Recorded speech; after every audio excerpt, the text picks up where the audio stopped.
subscription. So that's basically what it is, except much more extreme, because there's an epidemic in the creator economy of people who have some sort of monthly subscription model. Every single person has a monthly subscription model. And so if you're going to start one, it has to not be 2 times better than everyone else's. It has to be 100 times. Because the problem is churn, which is just when someone signs up, what is the lifetime value of that customer? Do they stay for 1 month? Do they stay for 2 months, 3 months? Like, are they getting the value of it? And most of these subscription-based models, people are not using it every single day like their life depended on it. Mm-hmm. And so with Ken, what we're trying to create is a product that people need and they integrate into their business. Right. Because subscription models that you keep are needed for your business. And so especially for what we're trying, like, so you want it to be so valuable that it helps the person run their business. Correct. And then, that's what everyone wants, though. And there's a bunch of ideas that I have written on here how I think we can accomplish that. But the real key is, if you can get integrated into someone's systems, then they are not going to cancel unless something's 100 times better, because you get used to it. And so we got to get it implemented into other people's businesses, especially real estate businesses, or just have so much value that people are telling their friends about it, they're sharing it, and then we would start basically everything that Hormozy talks about, where you start an affiliate network. Because if the product's that good, you can pay people a massive sum because the lifetime value is worth so much. Like Todd Davis, one of the guys who is in Ken's YPO group, which to join you have to be making over $10 million per year. He had the company LifeLock, which protected your identity against theft. Yeah. So he created a product to prevent cybersecurity against you. And so the lifelong value of his product was 10 years. People never canceled, ever. And it's over that. And he said the only reason why it was 10 years is because he left the company and he sold it. And so it's longer now, he said. But he left the company because he wanted to sell it. He sold it for a few $1 billion, and now he is just, I don't know, he's probably going to run for governor or something. But that's when you create a product so good, people keep it forever. And that's basically what I'm talking about. Mm. And just having one of those, hey, pay me $100 a month for my monthly subscription model that I half-ass is not going to cut it, especially for someone like Ken, where my number one priority is his brand reputation. I'd rather him have no product and sell nothing and just have his fund that is already making him billions of dollars. Yeah. Because this is only worth his time is if it can make him an extra $2 million per month. So that's what I'm trying to figure out, is just think so much bigger. But I know talking to Ken, he'll have ideas as well. Mm-hmm. Because this is what the conversation I'm going to have with him. And I did have with him when I said we need to start a product together. If we're going to do this, it needs to be the best thing in the world. And it's going to take a long time to get there. But we'll just start. We'll kick our foot in the door. We'll make it free until people get so much value with it they can never cancel. And so that's how we're trying to go about it. But this is the most stressful part ever. Like, I've just been avoiding my problems with this because it's such a big task to hurdle. It makes me want to fucking blow my brain out. like it's actually so difficult. Just saying something, just create a business that people will need forever. Yeah. That is so easy. It's gonna get $2 million a month. Well, we could do the income. Even if we created a shitty product, we could make a few $1 million. Right. And then if I didn't care about Ken, I would create a bunch of shitty products with him, and I'd get 25% of it per se, and we could make $5 million, and I could cash out $1 million and go frickin' snort lines of cocaine and do hookers or whatever the hell people do with $1 million. But that is not going to benefit you over the long term, and that's what that's what so many people are doing. And Ken, he probably would have let me do that if I was a douchebag and I just said, "Hey, man, we'll just make a bunch of money." But because he doesn't want to micromanage things, and so I care way more about his brand and reputation because that benefits everyone.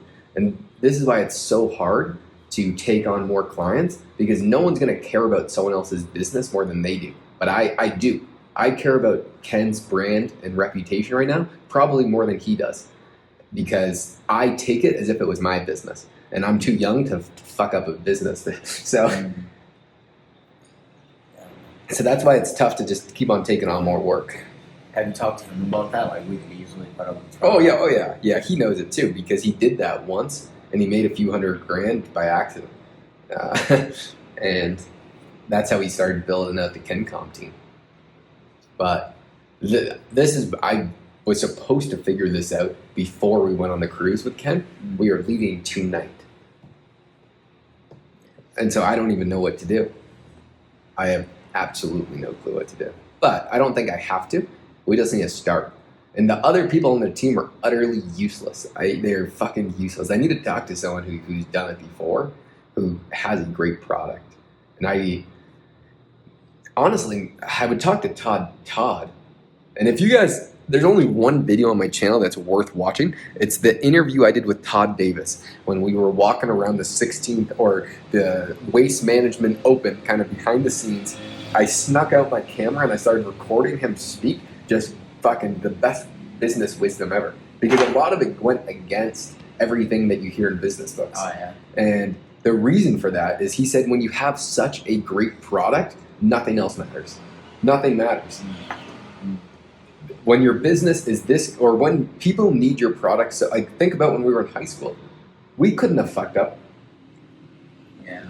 Because we had a product that had unlimited demand, very low supply, and people needed it. Yeah, whether we changed all the little nuances or anything, we Nothing. still would have been in business. It wouldn't have mattered. Yeah. People wanted it, they needed it.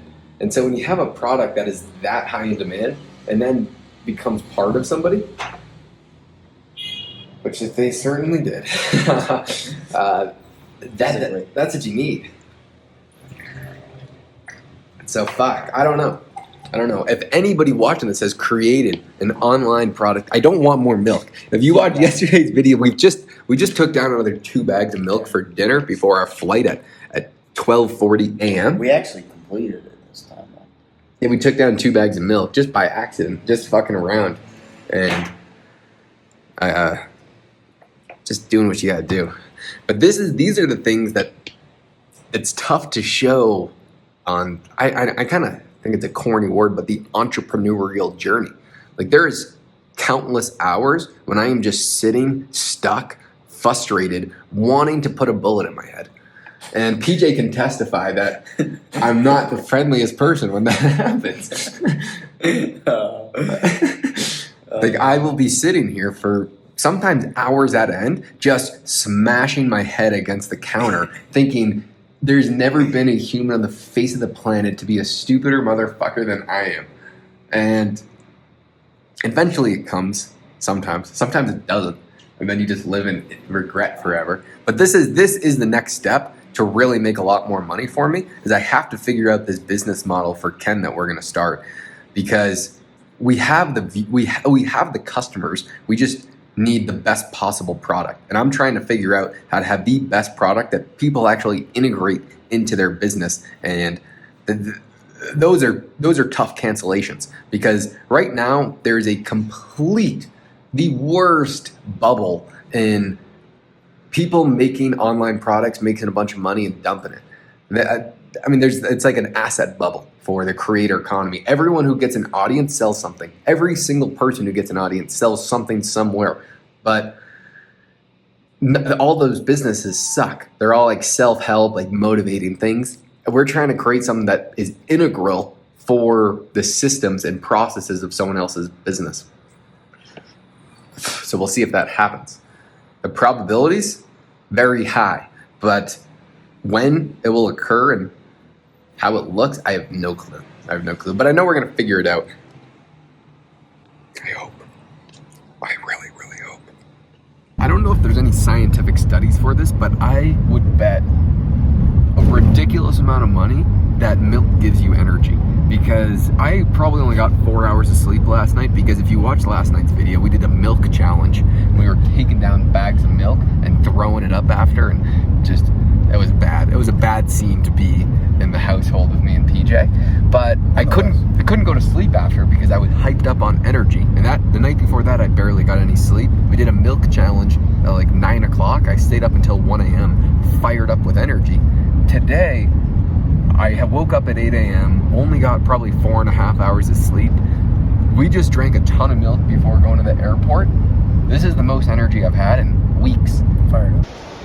So if you've ever flown in any airline, it is always packed. In Colombia, we literally just walked right through. And I don't want to get yelled at here, but there's zero line. If anyone has ever had a pleasant experience at an airport, unless you're flying through Colombia, there's a 0-person wait. Every single person here is happy to be working. This is even tough to get your head around. We're becoming fart terrorists tonight.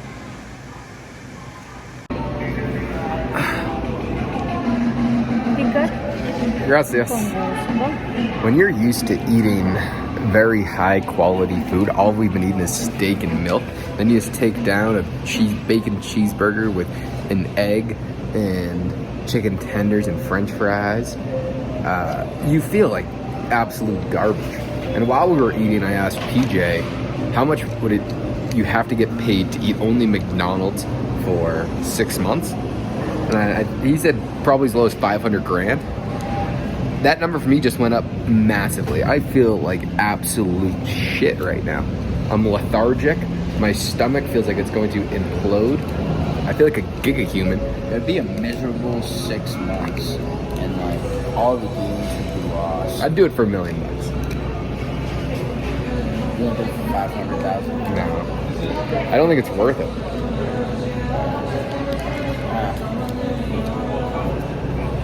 You do. I do feel shit. Yeah. And this is how a lot of normal people eat.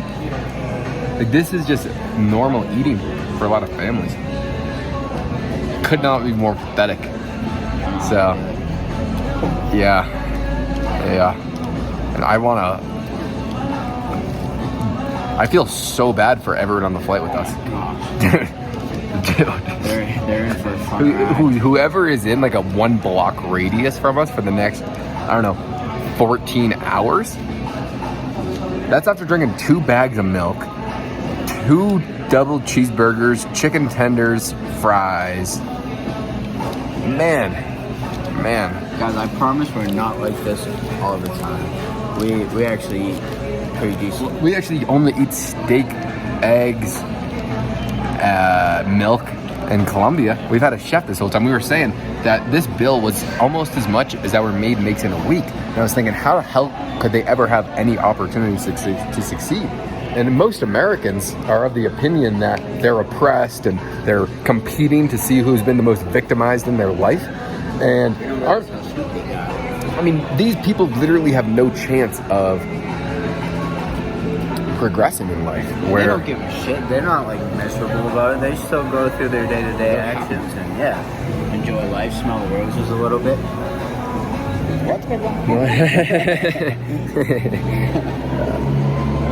So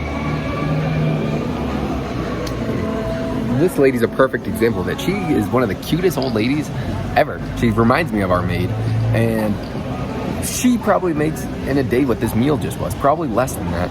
And she's sitting there with a massive smile on her face, just greeting people. But in America, people hate their lives when they have unlimited opportunity, but they're just lazy. That's really the bottom line. It's probably because they're eating what the hell we just had all the time. It's like the cultural norm is just different. It's like the collective mood in America is just depression. I might throw up right now. I don't feel so hot. Okay, I don't know how you feel about these little vegetables. I don't know if they're vegetables, but there's 4 olives up there. What are the odds that you eat all of them? I'll do it out of 8. Out of 8? I hate all. All right. 3, 2, 1, 4. Out of 10 of you going? I know what you're saying. It's spinning, dude. Okay. So what are the 5. okay. Oh, dude. Alright. Okay, 3, 2, 1. Wait, 3, 2, 1. 1. Ooh, that was my first number. That was crazy. Oh my god. Alright, we have to keep going until one of us loses. Alright. Odds on 10. Okay, you go up and try and mac the guy behind you.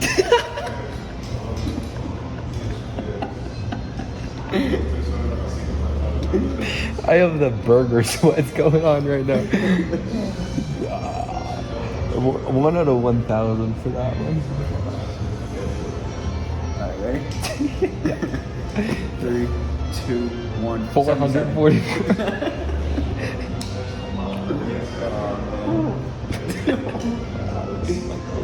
Dude, I hate the fact that we just ate. This is what you do when you have an hour until your flight boards and you're jacked up off milk. What are the odds? You cracked yourself a cerveza right now. Odds on a 5. 3, 2, 1. 3.